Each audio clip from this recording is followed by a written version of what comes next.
As a working aspirant for RBI Grade B, I know what you must be going through. आप office जाते हो, office से 8 बजे आते हो, and then you might be thinking कि यार अब क्या ही करूंगा, कितना ही टाइम बचा है. How will I compete with those who are preparing full time? How would I compete with those who have completed their syllabus earlier?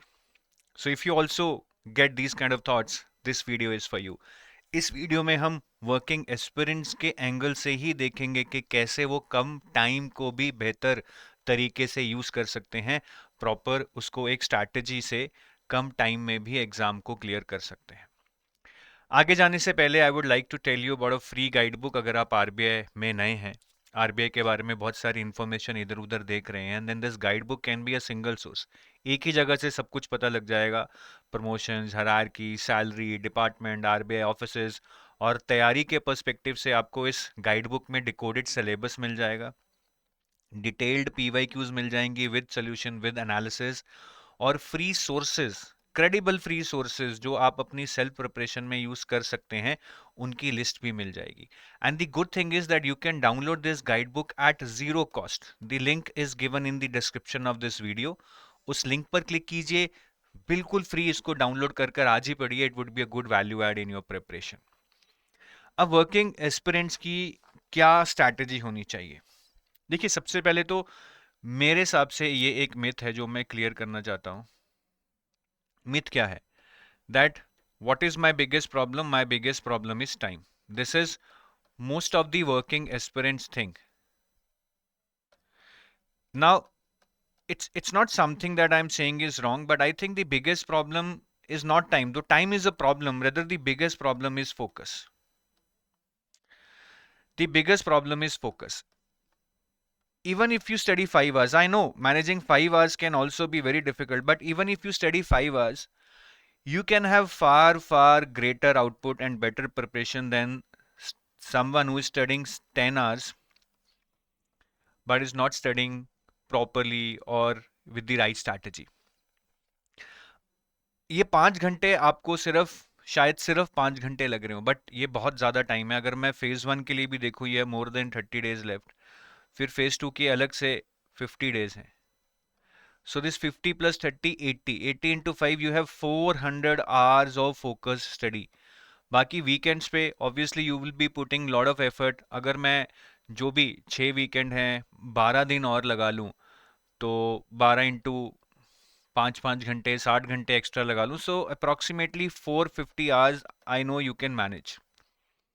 450 hours, huge amount of time. और syllabus कोई ऐसा नहीं है कि 3 साल में होने वाला सिलेबस है. 450 घंटे में अगर कोई ढंग से पढ़े, तरीके से, इंटेंट से पढ़े, तो चीज़ें मैनेज की जा सकती हैं. अब ये 5 घंटे में एक चीज़ तो मैंने आपको बता दी, आपको फोकस चाहिए. बट सिर्फ फोकस से कुछ नहीं होगा. मतलब even if we are studying with full focus without any distraction, लेकिन वो एक सही स्ट्रैटेजी भी होनी चाहिए. ठीक है, कि जो हम पढ़ रहे हैं क्या वो सही स्ट्रैटेजी है पढ़ने की, ये बहुत ज़रूरी है. नहीं तो हम टाइम ही वेस्ट करेंगे चीज़ों में. जब हम फोकस की बात करते हैं तो हमारे दिमाग में सबसे पहले यही आता है कि कट दी सोशल मीडिया. सोशल मीडिया को कट कर दो.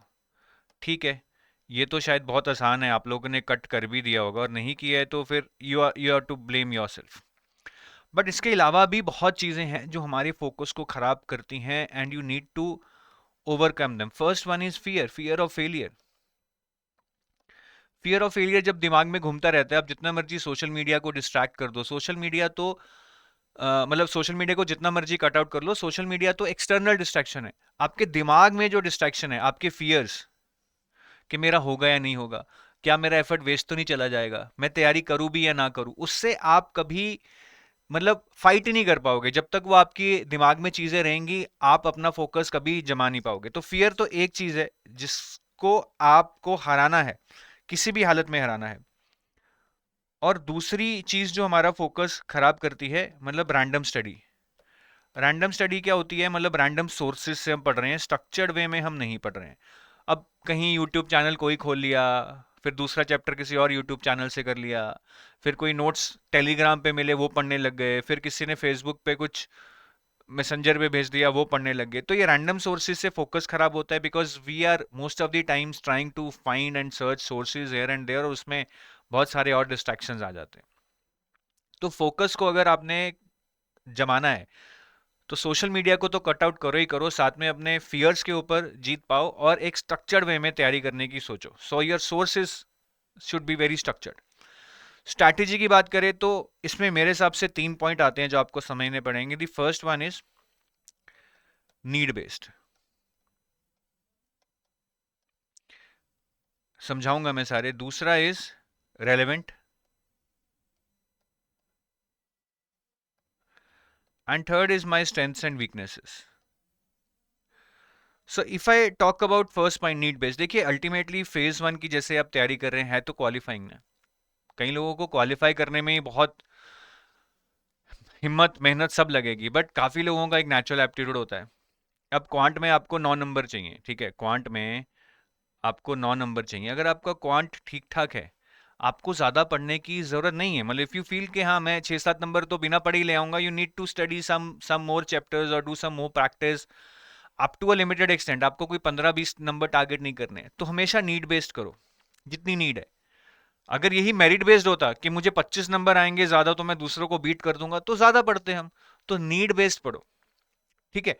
और नीड बेस्ड में दूसरी पॉइंट ये भी है कि एग्जाम में 25 मिनट है, 25 मिनट में 10-12 क्वेश्चन ही हो पाएंगे, 25 के 25 तो आप कर नहीं पाओगे। तो कम चैप्टर पढ़ो, जितने क्वेश्चन कर पाओगे उतना ही प्रैक्टिस करो, उतने ही चैप्टर्स करो, लेकिन अच्छे से कर लो।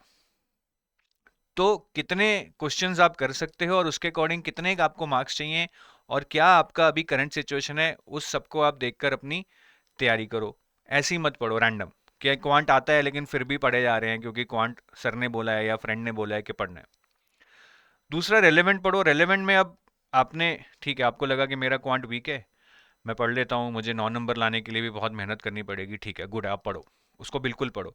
लेकिन अब यहाँ पे ये एनालिसिस करना बहुत ज़रूरी है कि कौन में रेलेवेंट चैप्टर्स कौन से हैं। बहुत सारे लोग जैसे चैप्टर्स पढ़ने लग जाते हैं, अलजेब्रा, मेंसुरेशन, ज्योमेट्री, वो आरबीआई में नहीं आते भाई, एसएससी में आते होंगे, आरबीआई में नहीं आते।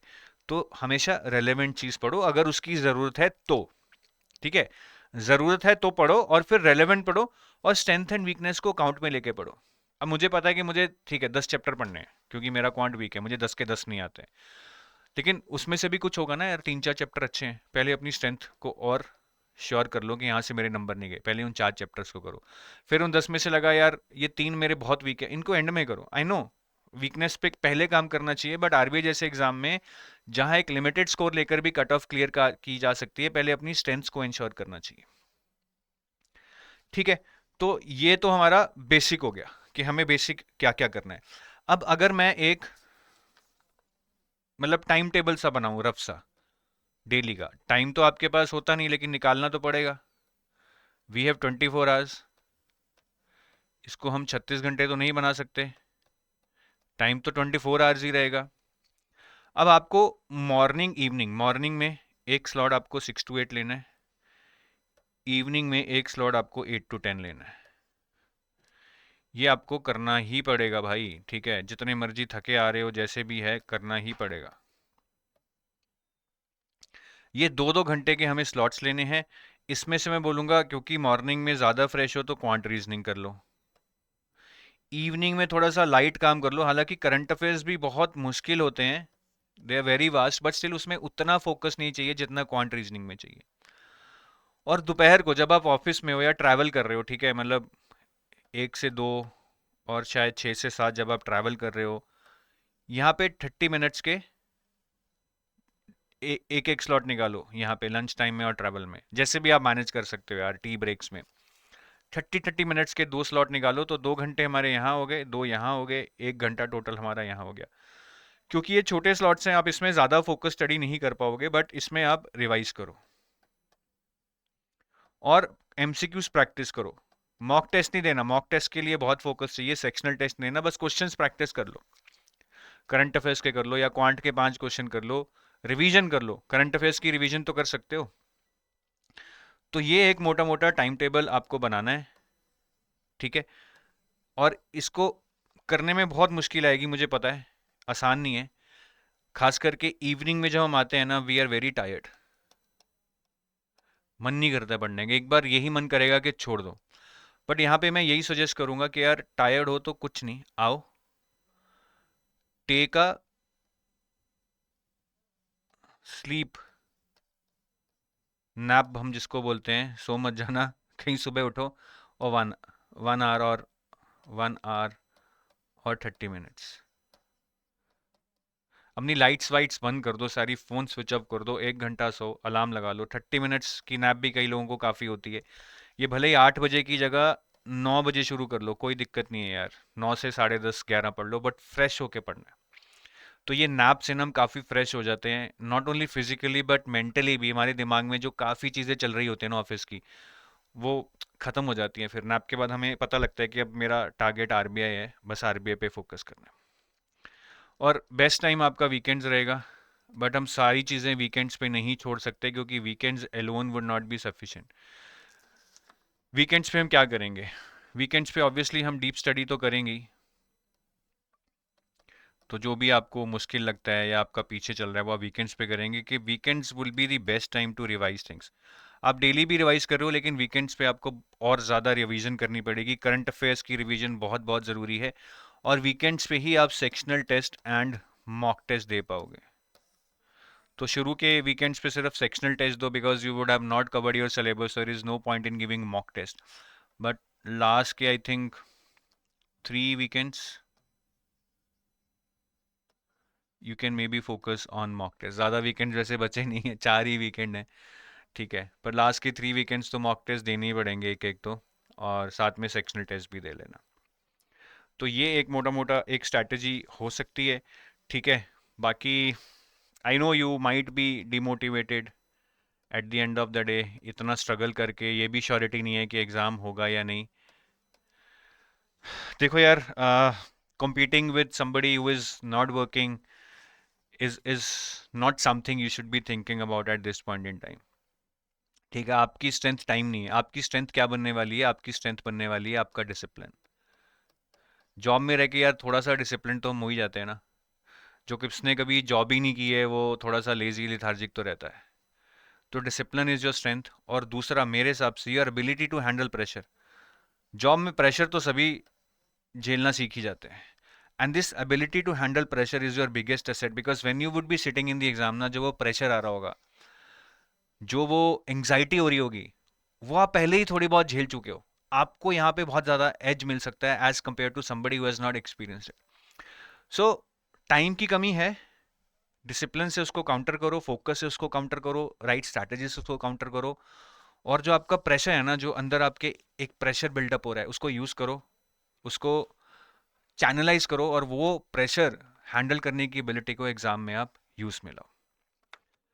बाकी if you are still looking for some assisted preparation, जहाँ से आपको चीज़ें आसानी से बनी बनाई हो जाएं, एक शेड्यूल के साथ हो जाएं, so we have our courses also at EduTap. So you can go to our website edutap.in. You click on RBA Grade B courses. तो यहाँ पे इस टाइम पे जो 2025 के लिए प्रिपेयर कर रहा है, the best course for them is phase 1+2 live crash course, जिसमें 2 क्लासेस चल रही हैं, मॉर्निंग इवनिंग। 9 सितंबर से क्लासेस शुरू हुई थी, 16 अक्टूबर तक जाएंगी। इसमें चीज़ें काफ़ी कॉम्प्रिहेंसिव करवाई जा रही हैं, बट स्टिल देखिए, अब कोई 6 महीने पढ़ रहा है और आखिरी 2 महीने में लाइव क्लासेस होंगी, तो थोड़ा सा तो चीज़ों को फास्ट पेस्ड और सेलेक्टिवली कराया जाएगा। और अगर आप एक लंबी प्रिपरेशन करना चाहते हैं, 2026 भी देना चाहते हैं, तो गोल्ड कोर्स है, जिसमें फेज़ 1 2 प्लस इंटरव्यू की प्रिपरेशन रहेगी, कंप्लीट प्रिपरेशन। सिल्वर कोर्स में फेज़ 2 और इंटरव्यू मेनली रहेगा। फेज़ 1 के करंट अफेयर्स आपको सिल्वर कोर्स में भी मिल जाएंगे, because they overlap with phase 2। लेकिन इसमें आपको वो नहीं मिलेगा, क्वांट रीजनिंग इंग्लिश। बाकी बैंक महापैक प्लस आरबीआई ग्रेड बी का भी कोर्स है, अगर आप बैंकिंग के साथ प्रिपरेशन करना चाहते हैं। तो इसमें आरआरबी, आईबीपीएस, एसबीआई के पीओ और क्लर्क एग्जाम की तैयारी प्लस आरबीआई ग्रेड बी की तैयारी मिल जाएगी। और अगर आप मल्टीपल एग्जाम्स दे रहे हैं रेगुलेटरी बॉडी में, जैसे आरबीआई इरडाई, आरबीआई नबार्ड इरडाई, ठीक है, आरबीआई सीबी, तो कॉम्बो कोर्सेज आप ले सकते हैं, जिससे you will be able to save some money instead of buying them separately over different time periods. So thank you, have a nice day, bye bye.